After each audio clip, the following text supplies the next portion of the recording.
ახლა ხან იყო მოსმენა საგარეო საქმეთა მინისტრის მოადგილის უკვე სასესიო სხდომაზე, სადაც პირდაპირ თქვა და აღიარა ფაქტობრივად საგარეო საქმეთა ministris მოადგილემ, რომ პრევენციის მიზნით იღებენ კანონში ცვლილებას. ანუ იმიტომ ამკაცრებენ ადამიანის და დიპლომატის ვადამდე ადრე გათავისუფლების შესახებ კანონში ცვლილებებს, იმიტომ იღებენ, რომ საგარეო საქმეთა სამინისტრო შეიძლება ითქვას, რომ ეშინია იმ პროტესტის, რომელიც შეიძლება მოყვეს დიპლომატიურ უწყებაში დასაქმებული ადამიანების მხრიდან ქვეყნის საგარეო კურსთან დაკავშირებით. ოპოზიცია დარწმუნებულია, რომ სწორედ ამიტომ იღებს და ამკაცრებს ახლა საგარეო საქმეთა სამინისტრო ამ კანონს, რომ ყველა ადამიანი დაიმორჩილოს, ისინი ვისაც კი პრეტენზია ექნება საგარეო კურსთან დაკავშირებით, ვინც პეტიციას ხელი მოაწერა მათ შორის და ქვეყნის ევროინტეგრაციას მხარს უჭერდა ღიად და დაუფარავად, ახლა მსუსხავი ეფექტი ექნება ამ კანონს. ერთი მხრივ აიძულებენ საგარეო უწყებაში დასაქმებულებს და დიპლომატიურ უწყებაში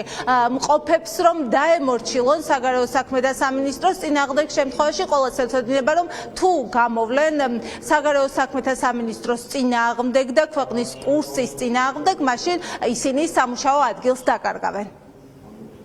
ბოლო წლების განმავლობაში საქართველოს პარლამენტში განხილული ყველა კანონპროექტი და უკვე მიღებული კანონები ემსახურება ერთადერთ რეპრესიულ მიზანს. ცხადია, ახალი კანონპროექტით არის ამ შინაარსის, ანუ ახალი კანონპროექტით მარტივდება დიპლომატების დათხოვნა, გამოწვევა და ცხადია, ეს არის შეფასების კრიტერიუმებზე დაყრდნობილი. შეფასების კრიტერიუმად კი აქაც, როგორც ყოველთვის საუკეთესო პრაქტიკით, განსაზღვრული იქნება პარტიული ერთგულება. ანუ ვინც იქნება ერთგული ქართული ოცნების, ღირებულებების და პარტიული კუთვნილების, ის დარჩება დიპლომატიურ უწყებებში, რაც არის დამღუპველი საკადრო დიპლომატიისთვის და რაც არის ჩვენი ქვეყნის საგარეო პოლიტიკური კურსისთვის დამაზიანებელი. განსაკუთრებით საჯარო სამსახურში მოხელეების, კეთილსინდისიერი მოხელეების რეპრესიები დიდი ხანია დაიწყო.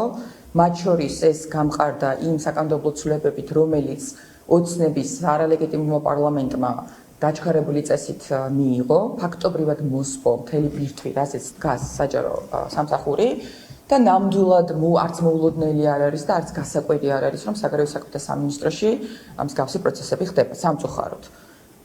განსაკუთრებით ებრძვის ოცნება დღეს იმ საჯარო მოხელებს, იმ კეთილსინდისიერ საჯარო მოხელებს, რომლებსაც ძალიან ბევრი შრომა აქვთ გაწეული ევროინტეგრაციის, საქართველოს სახელმწიფოს ევროინტეგრაციის პროცესისთვის.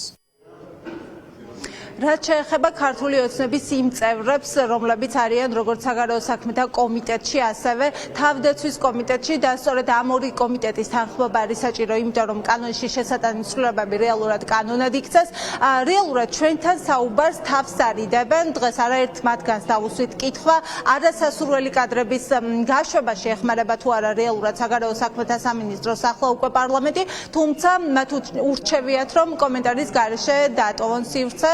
ამ შემთხვევაში ბიუროს სხდომაზე ისე შედიოდნენ, რომ თავს არიდებდნენ ამ კითხვას, სწორედ ხდება თუ არა იმ ადამიანებისგან გაფილტვა საგარეო საქმეთა სამინისტროსა და დიპლომატიური უწყებების, ვისაც შესაძლოა ჰქონდეს კრიტიკული აზრი და მოსაზრება ქართული ოცნების პოლიტიკასთან დაკავშირებით. საგარეო საქმეთა სამინისტრო რომ იმარტივებს წესს თანამშრომლობის გაშრობის. კომენტარზე ვსათავდგები მე, ცალკე არ გეწერებით. თქვენი აზრით პარლამენტი ეხმარება არასასურველი თანამშრომლების მოშორებაში? საგარეო საქმეთა სამინისტრო იმარტივებს წესს, რომ არასასურველი კადრები გაუშვათ. თქვენ რას ფიქრობთ? რატომ ეხმარება პარლამენტი ამაში? კანონში ცვლილებები წარმოადგინა, იმარტივებს წესს, რომ თანამშრომლები გაუშვას. ეს თქვენთვის რას აფასებს? არის თუ არა რეპრესიები? არასასურველი კადრების მოშორებაში პარლამენტი ეხმარება? სალამი, საგარეო საქმეთა სამინისტრო. დავიციოთ. იმიტომ რომ კრიტიკული კითხვები არ დაუსვათ კომიტეტებზე და არც სასესიო სხდომაზე, შეიძლება ვივარაუდოთ, რომ დღეს პირველი მოსმენით უკვე 4 საათზე, როდესაც კენჭისყრა იქნება საგარეო საქმეთა სამინისტროს ინიციატივა, პირველი მოსმენით იქნება მხარდაჭერილი და ასევე დაჩქარებულ წესით უკვე მომდევნო დღეებში გაგრძელდება ამ კანონპროექტზე მუშაობა. პირდაპირ ეთერში ნინო ღვედაშვილი საუბრობდა.